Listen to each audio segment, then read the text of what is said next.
Sini ramai, sekarang kosong. Tapi kalau sudah musim haji, semua orang yang di Arafah, yang di Mekah itu, bahkan Masjidil Haram itu sepi. Disitulah orang-orang, biasanya orang-orang Arab itu untuk melaksanakan tawaf sunnah, orang-orang Arab. Karena apa? Karena kita ke musim haji itu kan tidak boleh ada yang masuk ke Mekah ini selain menggunakan visa haji. Selain itu ada ketahuan pakai visa umrah, dibuang di luar Mekah. Itulah kenapa ketika tanggal 9 Zulhijjah otomatis semua jemaah haji berjalan menuju ke Arafah. Otomatis Mekahnya kosong. Jadi Masjidil Haram itu sepi itu ketika musim haji. Ketika tanggal 10 Zulhijjahnya baru seluruh jemaah berangkat dari tanggal 9 wukuf, tanggal 10-nya berada di Musdalifah untuk bermabit, untuk menginap. Dan itu yang artinya apa? Karena seluruh umat itu sama di hadapan Allah. Nah, ini kita sudah akan memasuki namanya Mina. Ataupun Mina ini bisa disebut kota tenda. Karena apa? Karena tenda ini dirancang untuk melindungi jamaah haji ketika melaksanakan haji, melindungi dari terik matahari dan lain-lain. Ini hanya digunakan ketika musim haji saja. Sekarang dalamnya kosong, tapi kalau udah musim haji semuanya dipasang, kasur, AC, air dan lain-lain. Nah, Mina ini juga salah satu rukun haji yang mana tempat kita mengambil jumrah, mengumpulkan batu. Bukan, nanti ada di depan melemparnya. Selesai di Musdalifah baru kita berangkat ke Mina ini. Nanti ada bagian-bagian, kalau orang Turki di sini, orang Indonesia di sini, ya, nanti sudah ada bagiannya masing-masing. Jadi kalau kita mengambil nafar awal itu sebanyak 21 kerikil, kalau nafar tani itu kurang lebih 37. Bukan ada yang mengatakan 39 kerikil. Lemparnya di mana? Lemparnya nanti ada di depan. Nah, nanti bisa diperhatikan, nanti sebelah kiri ada bukit ataupun tugu kecil di atas. Itu namanya nanti itu yaitu Jabal Korban. Kenapa dinamakan Jabal Korban? Karena di sekitaran sana tempat disembelihnya Nabi Ismail oleh ayah beliau, yakni Nabi Ibrahim alaihissalam, pada tanggal 10 Zulhijjah. Pada tanggal 10 Zulhijjah itulah ketika kita di Indonesia itu melaksanakan sholat Idul Adha. Selesai sholat baru kita sembelih kambing kurban. Nah, guna mengingat akan peristiwa yang mana tempat disembelihnya Nabi Ismail oleh ayah. Nanti di depan belum. Sebelah kiri nanti ada bukit, terus ada tugu kecil berwarna kuning keputihan. Nanti kelihatan nanti. Dan itulah Mina ini juga nyambung kaitannya dengan rangkaian ibadah haji. Ketika itu Nabi Ibrahim digoda oleh syaitan, diberi keraguan, digoda seperti, "Hei Nabi Ibrahim, masa anakmu kamu sembelih? Udah kamu rawat benar-benar, masa kamu mau sembelih?" Nah itu sebelah kiri, lihat sebelah kiri atas. Nah, ada tugu kecil itu, kelihatan? Ya, kelihatan. Nah, yang kecil itu, yang dekat warna merah itu, belakang tengahnya. Yang seperti kubah masjid itu. Oh, itu ya. Yang di atas, bukan di tenda, yang di atas bukit. Yang di atas. Ah, yang kotak atas bukit itu. Tempat disembelihnya situ ya. Nah, kelihatan? Kelihatan sudah? Sudah, dekat. Sudah.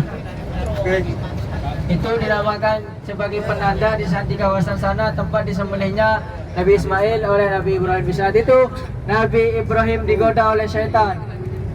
Hingga apa? Hingga Nabi Ibrahim meluapkannya ataupun mengekspresikannya ketika melaksanakan jumrah ataupun melempar jamarat. Dari saat itulah syaitan yang menggoda Nabi Ibrahim itu tidak tergoda. Nabi Ibrahim digoda-goda itu tidak luluh hatinya. Akhirnya apa? Setan itu pintar. Akhirnya apa? Langsung menggoda ke istri beliau yang ini, Ibunda Hajar. Menggoda, Hajar, itu loh anakmu mau disembelih sama bapaknya, nggak tahu mau dibawa kemana. Nah, begitu mungkin kata-katanya. Hanya apa kata Ibunda Hajar? Jangankan Nabi Ismail, kalau saya pun diperintah disembelih oleh Allah Subhanahu Wa Taala, saya akan mau untuk disembelih itu. Itu jawaban dari Siti Hajar. Kenapa? Karena yakin itu adalah resmi dari perintah Allah. Kenapa Allah menyuruh Nabi Ibrahim untuk menyembelih Nabi Ismail? Karena itu dites, apakah yakin ataupun beriman atau tidak kepadaku. Kalau kau beriman, coba laksanakan. Pada tanggal 8 Zulhijjah atau pada saat itu mendapatkan kabar untuk menyembelih Nabi Ismail. Akan tetapi Nabi Ibrahim belum yakin. Masa saya disuruh menyembelih anak saya? Pada tanggal 9 Zulhijjah datang lagi kabar itu. Hanya Nabi Ibrahim yakin akan peristiwa itu. Akhirnya ketika pada tanggal bertepatan dengan 10 Zulhijjah, disitulah tempat mengeksekusinya Nabi Ismail oleh Nabi Ibrahim. Nah, kalau yang sebelah kiri bisa dilihat seperti macam stadion. Nah, itu. Nah, yang kiri-kiri. Nah, itu. Itu apa tuh, Ustaz? Itu namanya Jamarah, tempat orang melempar jumroh. Tempat melempar batu itu. Nah, di sana ada 3 tiang, ada 3 pilar, ada namanya Jumrah Aqabah, Jumrah Ula, dan Jumrah Wusta. Nah, itu tempat orang melaksanakan melempar jumroh ketika pelaksanaan musim haji. Kenapa seperti itu? Karena guna apa? Guna mengingat akan peristiwa Nabi Ibrahim juga. Ketika digoda oleh setan, di saat itulah Nabi Ibrahim mengambil batu untuk melampaui kemarahannya kepada setan. Hingga apa? Hingga mengatakan Bismillah, Allahu Akbar. Nah, ketika orang melaksanakan lebar jumrah, di saat itulah kita melafazkan Bismillah, Allahu Akbar. Nah, Akbar sana tempat melempar jumrah. Ketika musim haji itu rangkaian ketika kita melaksanakan haji, pertamanya mikot, keduanya wukuf, ketiganya bermabit di Musdalifah, selanjutnya melempar jumrah. Nanti yang sunahnya bertawaf ke Masjidil Haram. Itu adalah rangkaian akan ibadah haji. Besok ketika sudah dipanggil oleh Allah guna untuk bertamu ketika musim haji, tidak bingung lagi. Oh, ini tempat melempar jumrah. Semoga dipanggil ya. Semoga dipanggil secepatnya oleh Allah Subhanahu Wa Taala, karena tidak ada yang tidak mungkin. Dan nanti selanjutnya kita akan bergegas menuju ke Ji'ronah. Saya ulangi, menuju ke Ji'ronah. Nanti sampai-sampainya di mikot, jangan sampai ada yang melanggar pantang larangnya juga. Yang masih pakai dalaman dibuka nanti, mudah-mudahan semuanya sudah dibuka. Sampai sana sholat 2 rakaat, langsung naik ke dalam bis ya. Boleh dicek masing-masing. Bisa dipahami ya? Oke. Sambil menunggu ke Ji'ronah. Apa Ji'ronah itu dinamakan Ji'ronah? Karena ada suatu perempuan, ada seorang perempuan dari kaum Bani Quraisy. Bani Quraisy pada saat itu bukan kafir Quraisy. Kalau kafir Quraisy orang-orang kafir, keturunan Quraisy. Kalau kaum Quraisy itu keturunannya Nabi Muhammad. Jadi semacam bin apa ya? Semacam marga. Itu kalau Bani Quraisy. Kalau yang sering kita dengar kafir Quraisy itu yang jahat-jahat, yang buruk-buruk itu yang kafir-kafir. Kalau yang baik-baik itu ada juga. Kaum-kaumnya sebenarnya Nabi Muhammad itu keturunan Bani Quraisy. Nah, ada suatu perempuan yang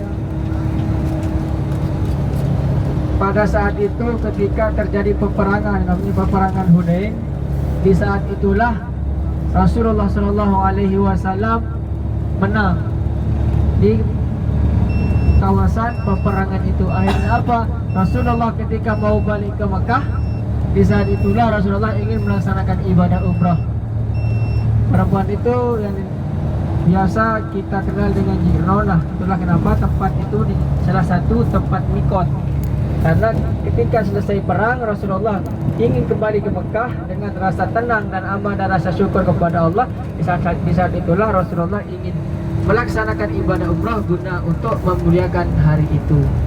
Jadi kita insya Allah akan beberapa menit lagi akan sampai ke Ji'rana. Sambil menunggu waktu ke Ji'rana, silakan bisa istirahat terlebih dahulu. Kalau bisa jangan wuduknya dijaga, jangan sampai batal. Berbanyak zikir, berbanyak amal ibadah. Ya, wuduknya jangan sampai batal. Tempatnya di bawah ini. Kita lagi selesai sholat, talbiyah, situ istirahat tidak apa-apa.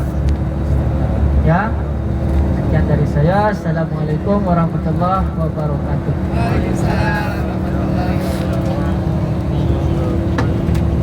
بالله ما في تغيير في جرانا ما في تغيير بالله. طيب انا كلام بالله سوي هلا. طيب بالله ما في تغيير في جرانا على طول يجيب. طيب